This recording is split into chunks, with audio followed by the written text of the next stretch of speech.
मुल्तान कादिरपुरा से खबर शामिल करते हैं। सिटी रिपोर्टर अब्दुल गफूर साजिद की रिपोर्ट के मुताबिक तफसीलात। ईद के दूसरे रोज कादिरपुरा में ईद के रोज फायरिंग से 25 साला नौजवान शदीद जख्मी। कादिरपुरा के मोहल्ला कीकरवाला नज़द ईदगाह कादिरपुरा में रात 3:30 बजे के करीब लेन देन के तनाज़े पर कज़न ने कज़न को फायरिंग करके शदीद जख्मी कर दिया और मौके से फरार हो गया। बताया जाता है कि दानियाल अब्बास और अब्दुल मन्नान का लेन देन का झगड़ा चला आ रहा था।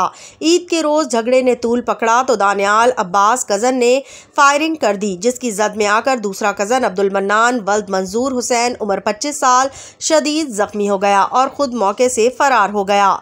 जख्मी अब्दुल मन्नान को रेस्क्यू 1112 के अमले ने शदीद जख्मी हालत में नश्तर अस्पताल मुल्तान रेफर कर दिया। कादिरपुरा पुलिस तहकीकात में मसरूफ है। फरार होने वाले मुलजिम की गिरफ्तारी के लिए छापे मारे जा रहे हैं।